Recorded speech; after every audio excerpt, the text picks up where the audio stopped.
tool building that you would understand between tool building for animals versus tool building for humans? It's not just a matter of tool use, it's a matter of what Rana called human exceptionalism. And the hominins like Neanderthals and Homo heidelbergensis exhibited the modern cognitive capacities characteristic of human exceptionalism, like use of symbols, planning into the future, probably language use, which is the great watershed that separates us from all the other animals. And so these all suggest that these were genuine people that we're talking about, and that we should not try to write them out of the human race by treating them as mere beasts. Stand, please, and state your name and who the question's addressed. Michael Jones for Rana. Question, you said you don't consider yourself a theistic evolutionist, but then you talked about Stephen Jay Gould's work in structuralism. Why can't one be a theistic evolutionist and just hold to a structuralist interpretation of evolution? So Fuzz, if you'll go up and borrow Kenton's mic, the question is, why can't one be a structuralist evolutionist? Yeah, I'm not sure Gould was a structuralist. I think he was probably an anti-structuralist. There was a famous debate between Stephen Jay Gould and Simon Conway Morse about the nature of the evolutionary process. And Simon Conway Morse actually took the view that evolution was actually prescribed, or the outcomes of evolutionary processes were prescribed by the laws of nature, not by the outworkings of natural selection. And that view is called process structuralism. And my point was partly rhetorical, is that if you're going to argue God is using evolution as the means to create, you need to give some reason why you think it's a teleological process. And that's what Simon Conway Morse has done. There is a groundswell of a growing, it's still a minority position, and it's a position that is despised by a lot of evolutionary biologists, but it is this idea of process structuralism, which makes evolution, thoroughly speaking, a teleological process.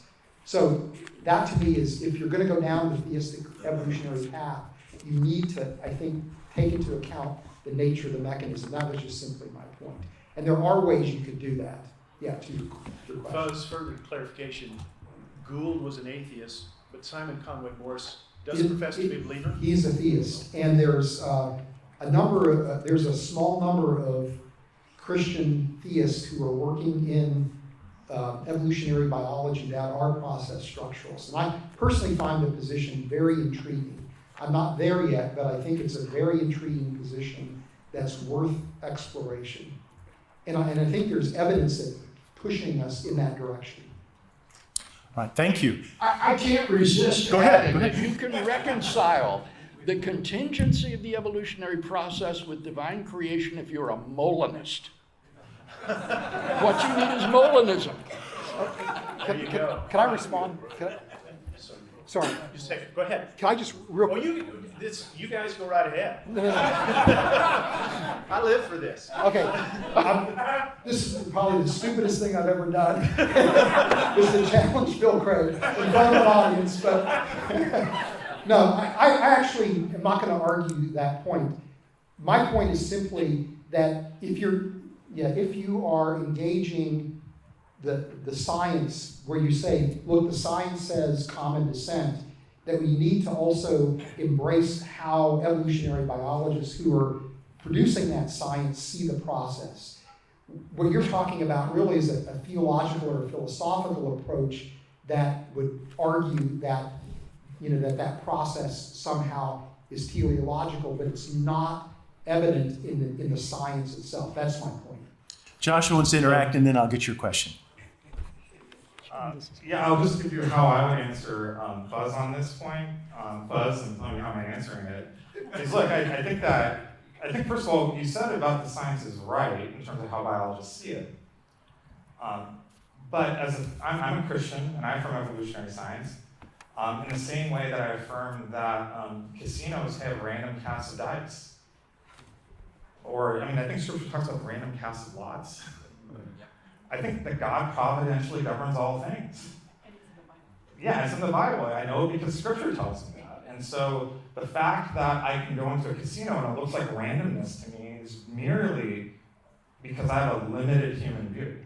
And so when scientists look at mutations, it looks random, and they're right to call it random from their point of view. The only mistake that we made is to think that when they're calling it random from their point of view, it is truly ontologically random. I mean, God providentially governs all things. And that if evolution is real and it happened, then it had his intended outcomes, whether or not we can figure that out scientifically. And I think that really resolves the real key thrust that we're getting at. Brother, you had a question. State your name and who's addressed to. Yes, Triple A, this is for Bill Craig. To Bill Craig. My question is, are there any unique hermeneutical rules for correctly interpreting mytho-historic literature? So he's asking about the hermeneutical rules in correctly interpreting mytho-historical approach. Yes. One of the things I would like to correct that was said by Hans Madueme is that my mytho-historical case is compelling only if the science is true. That is to ignore the first 10 points on this outline. You can cut off the outline after point 10, and the case for a mytho-historical genre will be complete and I think convincing. And what's key will be the family resemblances mentioned in point 1. Those family resemblances are most plausibly explained by saying that this belongs to a genre of myth that employs figurative and non-literal metaphorical language. Now, separating out what is figurative from non-figurative is difficult. That's a hermeneutical task. One clue for that would be when a literal interpretation of the narrative explicitly contradicts something that the author affirms elsewhere. And the most beautiful example of that is that Genesis 1:1 affirms that God is a transcendent creator of the entire universe. But then in chapters 2 and 3, you have this humanoid physical deity making a statue out of dirt and blowing the life into its nose. You have him doing surgery. You have him walking in the cool of the garden, calling out to Adam and Eve. Clearly, the Pentateuchal author couldn't have taken that in a literal sense. This is an anthropomorphic depiction of the transcendent God of Genesis 1:1. So that would be a clue that this is to be taken figuratively. Question. Say your name and who it's addressed to, and then your question. My name is Grant Broadhurst. It's for Dr. Fuzz. Dr. Fuzz, again. You had mentioned that one of the reasons why you gave that you don't think that Neanderthals were human was that they're static technology. How would you apply that measure consistently without sort of stepping on the toes of non-controversial human populations even today that have remained in the Stone Age, or even you have everybody in North America, not less so Mesoamerica, but everybody in North America was static up until. So this is for Fuzz.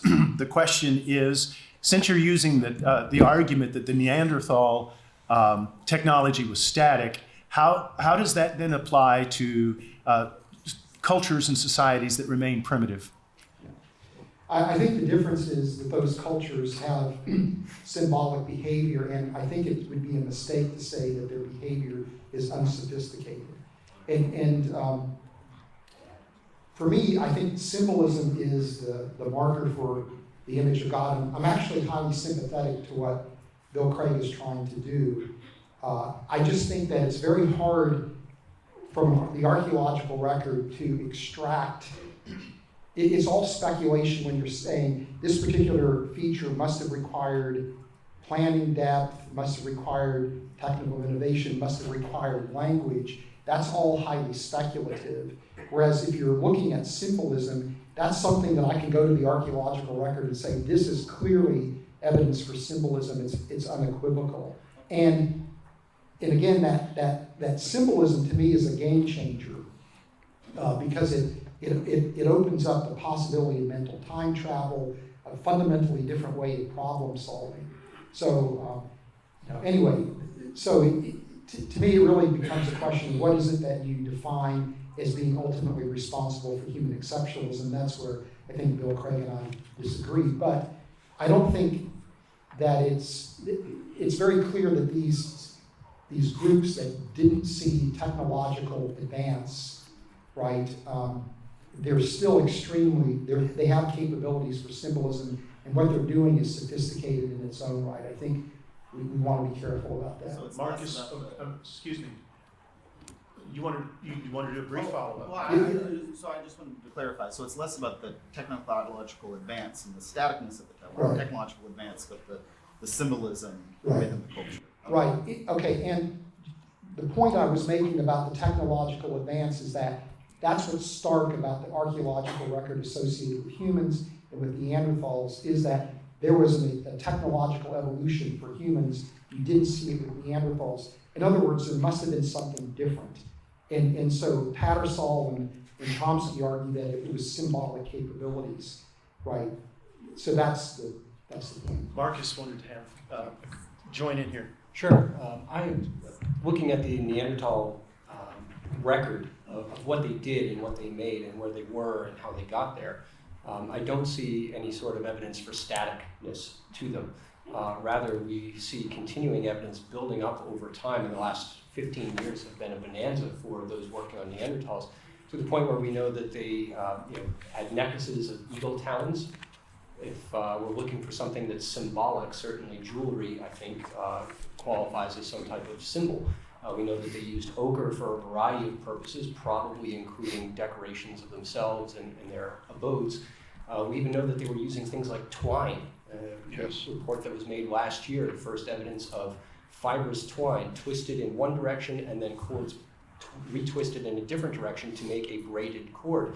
When we look at the grave situations, find that they're often laid in fetal position. The example of the pillow placed under the head, there's something about these individuals that indicates that they are, I think, entirely are cognitive equals. And Svante Pavlov earned the Nobel Prize for his work on Neanderthal DNA, and he's been one of the chief advocates of saying that Neanderthals are, more, there are equals in a lot of ways.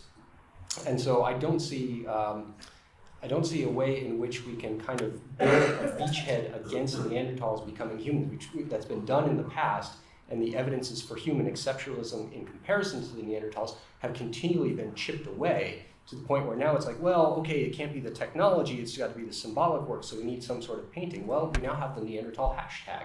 This is a carving that is made inside of a cave with Neanderthal materials that looks, like a hashtag. And again, we don't know what this is any more than we might, know. Yeah, that's true. Next thing, it'll be a QR code. Wow. Scan and win. But what we see then is that we've got some sort of deliberate manipulation and carving into the limestone of the cave that has to be done with tools, and there's some meaning to it. And it could be a language, it could be a doodle. We don't know, but if it's a doodle or a language, either one, symbolism is there. Hi, my name is Nathan Neff. My question is for Bill Craig. So when it Bill comes to Homo heidelbergensis, is God choosing him for the image of God purely a biological line that was crossed in development? Or could it have also included, since we mentioned Molinism, like a providential aspect, like the right time or place that they were at? Sorry. Yeah, so the question, if I understand your question right, whenever there is that Heidelbergensis individual that God selects, is that simply because the bottleneck is narrowed, or is there something akin to Molinism going on here providentially? Yeah. This gives me the opportunity to correct another misinterpretation of the view that I expound. When Fuzz said that for Craig's model, evolution is part of the model. That's not the case. My theory is that the human race has descended from a single founding pair somewhere prior to 700,000 years ago. Now, where that pair came from, the model says nothing. They could have been created de novo, as in Josh Swamidass's model, or they could have had non-human biological predecessors under the providence of God. So I think this whole debate is really quite neutral, or independent rather, of creation and evolution. The question, I think, is, Are we committed biblically to a historical Adam and Eve as the founders of the human race? And if so, is this scientifically credible? Is this tenable? And that question needn't take a position on where they came from, simply when they lived. And so that's what my model tries to do. My name's Hal, and Dr. Craig. Bill, they're on you. Sorry. Here's one of your answers. So this is, I think I interpreted you right. I think you said the anthropomorphic language of Genesis 2 contradicts maybe the Genesis 1:1 transcendent view. Yes. So my question is could it be that the Genesis 2 anthropomorphic descriptions apply to Jesus?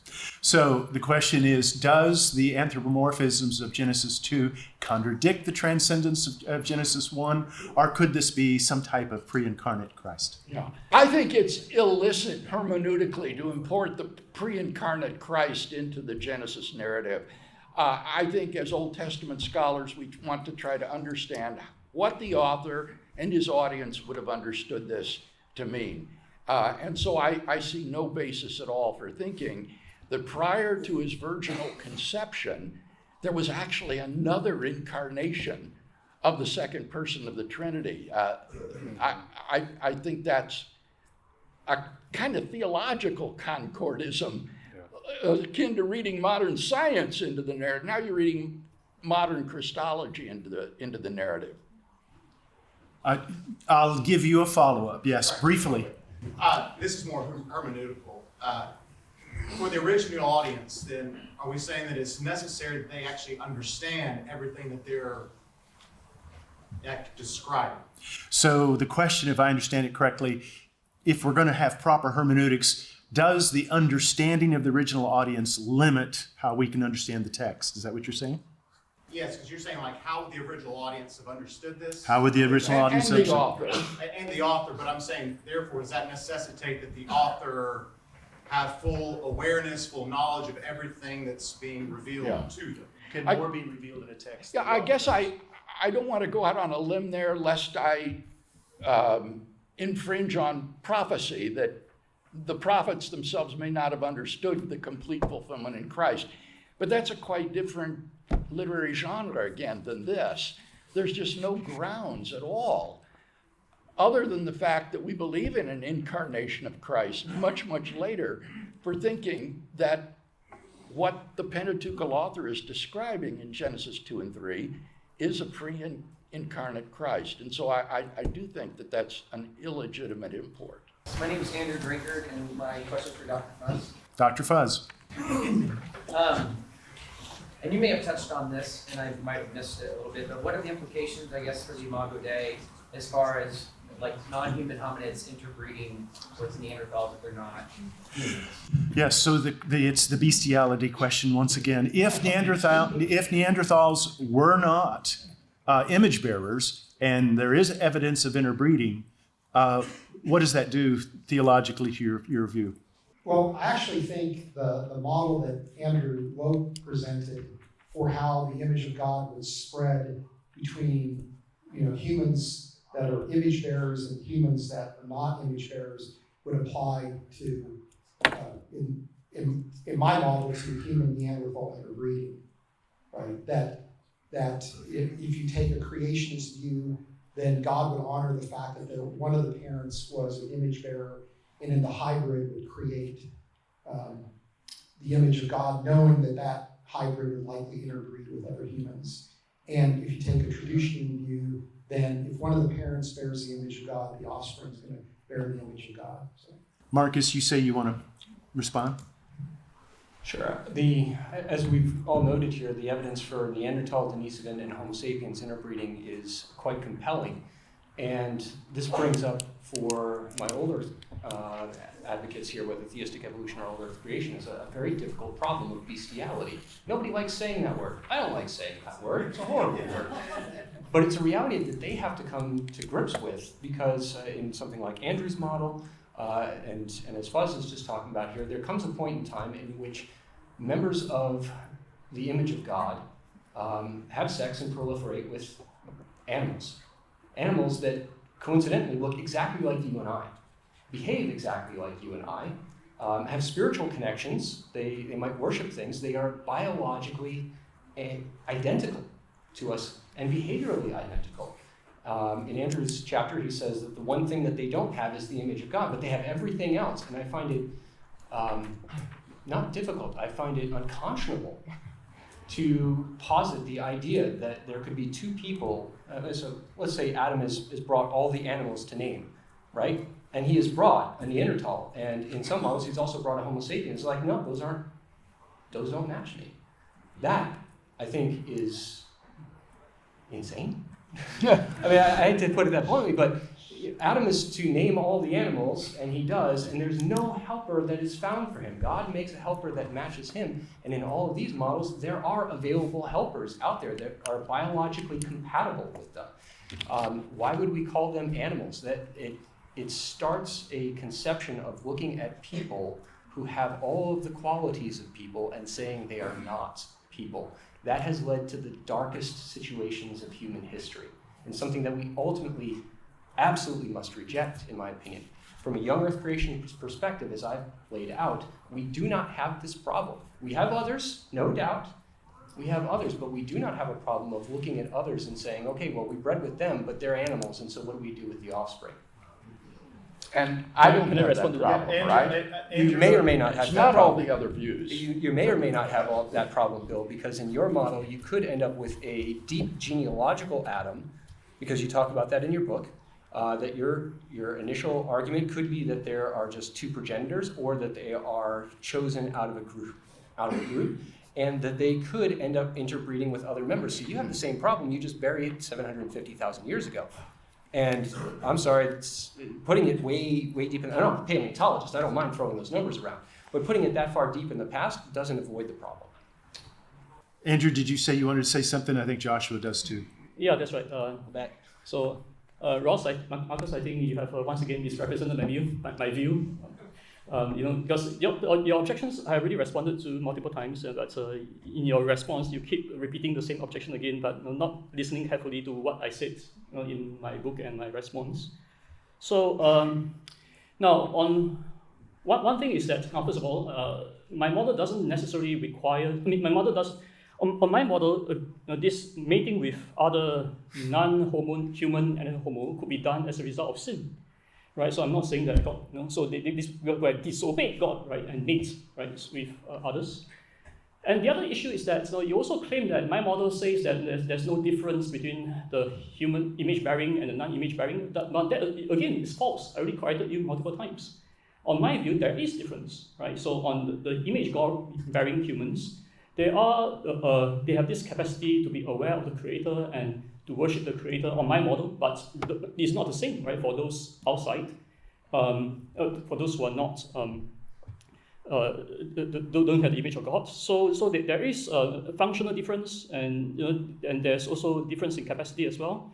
And as for your point, no man has tilled the ground. All this again, I responded to that before. I said that it could be that no man is referring to no human being, but on my model, those outside the garden, those are not by definition human beings, and that's why they are functionally and also capacity-wise, they don't have the adequate function and capacity to match with Adam, and therefore God couldn't. Therefore, there's no suitable helper for Adam, and God has to create one for Adam.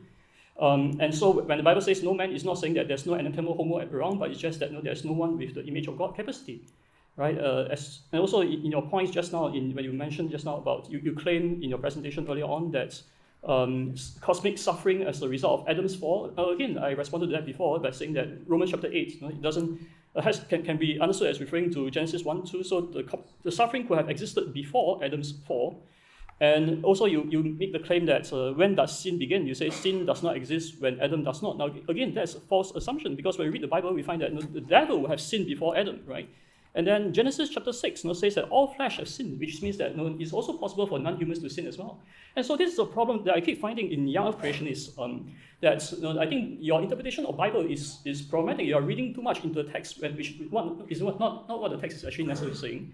And also that's my response to Hans Madueme as well. I think that's a problem. I think the young question is I think that you're reading too much into your text. I think Marcus, do you want to respond to that before we hear Josh? I might try a couple of those. That was a lot. Andrew, your model that tries to separate the image-bearing homo from non-image-bearing homo suffers from a definitional problem. You don't have a way of actually identifying what that proper religious activity is, because we have other anatomical homo that you consider not human that are engaged in religious practices. So on a standpoint of being able to identify with any reality, with any certainty, to look back at what people have done, there is no way to adjudicate who is human and who is not in your model. So that in itself... Well, that's not true, actually. Hold on. Right? That's simply unavailable unless you start saying that humans begin with people who are properly worshiping Yahweh. Okay, how are you going to find that in the fossil record? Now, as to the other things, guys, one at a time.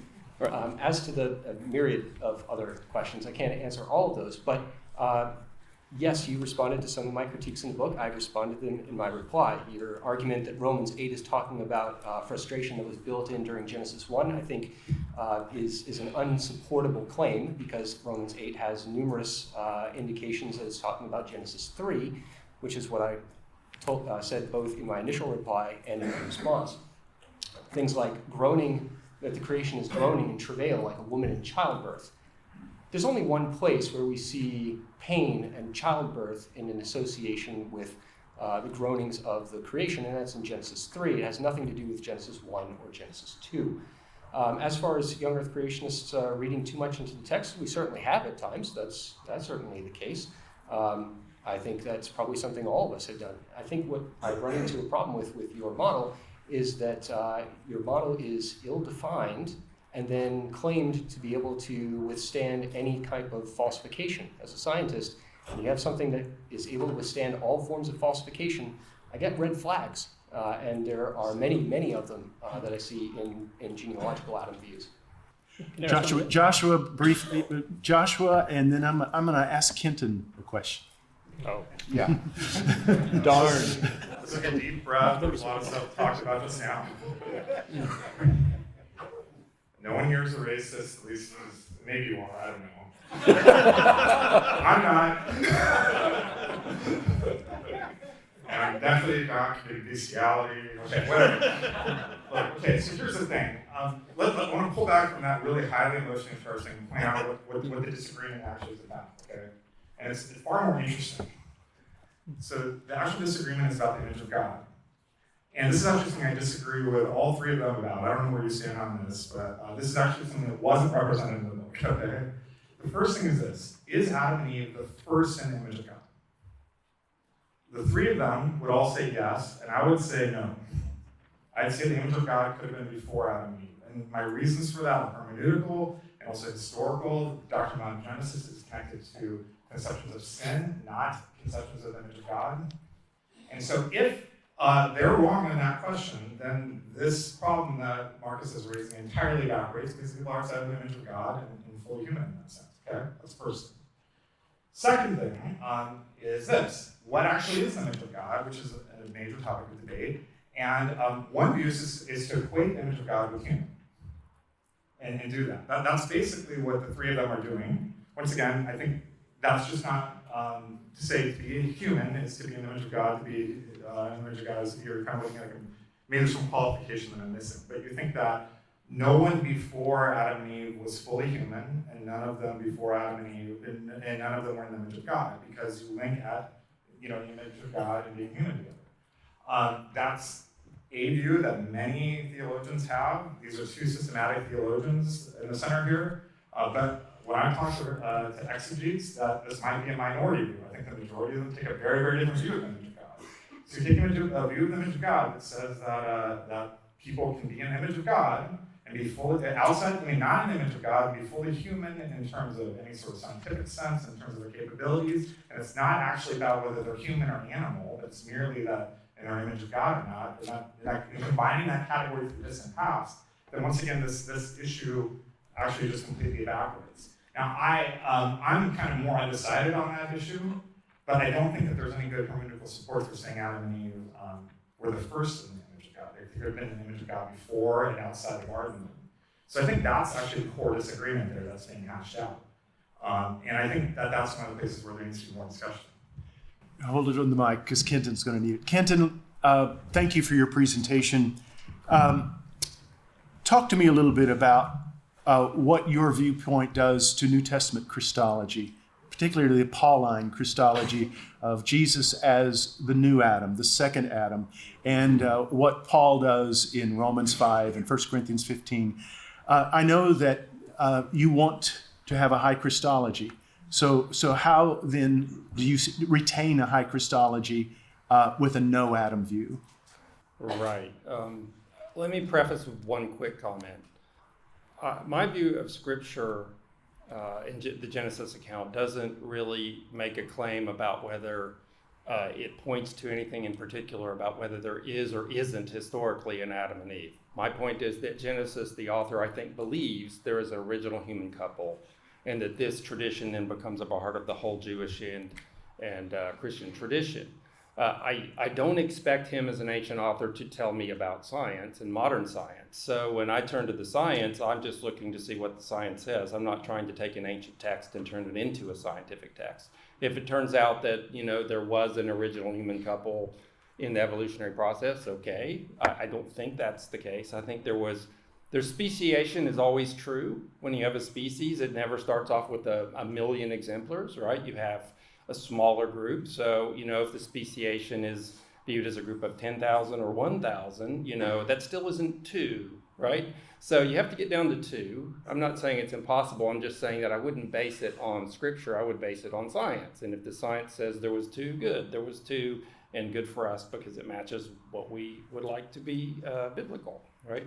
That said, this does mean that for me, all Christians and Jews have inherited this notion about what the world, the human condition is like, and they trace it back to the sin of the original couple. It makes sense for Paul to say, just as all of this mess came from one guy that we know about in the past and his wife, so God has spoken and has become one of us in Jesus Christ and has healed that and is sort of the counterweight as the one who overcomes the temptation and is truly faithful to God, even though he is human. So, I think in each age, in each period, all of us make arguments, theological arguments, with the pieces we have available at that time. Later, people will look at our theological arguments and go, oh, I can't believe you tried that piece. But we do the same thing that they did. They used Jewish hermeneutical methods. They used in Hebrews, they used Neoplatonic interpretations, right? When you get to Augustine, he's all into Platonism. When you get to Aquinas, he's all into, Thomism. My point is we all interpret that way. I wouldn't criticize Paul for it. I would, though, maybe criticize us if we live in an age where we can tell things are otherwise, but we don't have the courage to admit it. I think for that, we are accountable to God as our authority. That doesn't mean I'm right. It does mean that I think we're accountable to God for how we manage this in a world of a lot of people who, as far as I know, would never believe a literal Genesis. So for them, this is it's a block to the gospel that, maybe that's how it should be, but I guess not. That's my opinion. Thank you. So you could see why an evangelical would really struggle with what you just said, in that, if I understood you correctly, Paul was just operating with the pieces of the puzzle that he had handy. Yes. And so if he got things wrong about Adam, can I have great confidence with what he has to tell me about Christ? So a part of it has to do, and I'm hesitant to jump into the epistemological point here, but I don't think humans know things and Bill, you're going to not like this because it gets into propositionalism.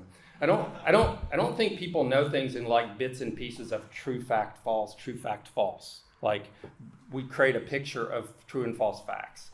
I think what people do is we have a kind of analogy for how we think the world works, how we describe it. And so, all of our perceptions of truth include some measure of error, but it can be good enough to get you through, right? Only God has the full understanding of everything. I don't expect Paul to have a perfect view of the world to say things that are wise to me. I don't expect any of the biblical authors to do that. I go to church, my pastor preaches. I don't go, he makes mistakes sometimes, so I will not listen. I do that, actually, now that I think about it. But so I think it's a mistake to imagine that the natural ability of human language to convey truth is so limited that it can't be a meaningful medium for God to speak and to work. So I hope that gets at it. I think we're just pressing the text too much for what texts don't do. Okay. There in the back, stand up, sir, say your name and who your question's directed to. The name is Corey. Corey?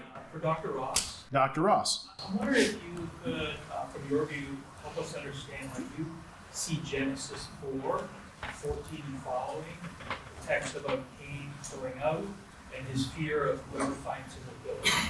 And then I'm curious, with that, if there would be somebody that might respond to Dr. So the question to you, Marcus, is Genesis 4, Cain seems to be concerned about those outside who will kill him as a result of having the mark. So who do you understand to be those that Cain was concerned about? Sure, thank you for the question. I take probably a fairly traditional view that the members that Cain are worried about are his near relatives, his siblings, perhaps at that point, nieces and nephews, that the duty of justice is falling upon close kin, as would later be prescribed in the law. We don't know when Cain killed Abel. We do know that Seth, born as a replacement for the slain son, happens when Adam is 130 years old. So given that we may have 100 plus years between the events of Cain and Abel's birth and the death of Abel at the hands of Cain, there's potential for quite a number of people to be around at that point. So that's what I would consider to be the case. I don't think that this gives us a hint that there are people outside in the world that are disconnected from Adam and Eve's lineage. And throughout the history of Christian interpretation, while some have raised that kind of question, most have kind of settled in saying, well, there's probably close relations that are the ones that you're concerned about. And given the time frame, I think it's not like this is happening when they're 15, probably. We've got at least 100 and some odd years in which the world could begin to be populated. Anybody else want to? Yes, Andrew. Yeah. Yes. So I think that is your view is not reading the Bible carefully, because if you read Genesis chapter 5, you find that Seth was born after Cain killed Abel, right? So because the context indicate that, Eve says that God has given me somebody to take the place, right? And so what this means is that and Seth was he took the right of the firstborn, which means that there were no males before. Before Cain and Abel, male sons of Adam, and so after Cain killed Abel, there was no one else to be afraid of, right? No males to be afraid of. So I think that provides some indication that in fact there were other anatomical homo around who are not part of this group. Those are the people that Cain was afraid of. Okay, so if I understand you right, Andrew, what you're saying is that Seth was the third child born to Adam and Eve. Male, yeah. Yes, okay. Yes, for Bill. Bill, in Genesis 18, you have Abraham having a conversation with God about Sodom and Gomorrah. Most take that to be a theophany. Right. You said, do you take that as mytho-historicism? Or if not, as a theophany, why not take Genesis 2 as a theophany instead of a grotesque?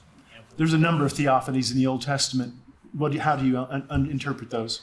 What I'd say, Greg, is that Genesis 2 and 3 do not have first the language of theophany, as the later appearance to Abraham does, where it says, then the Lord appeared to Abraham by the oaks of Mamre. You don't have anything like that in Genesis 2 and 3.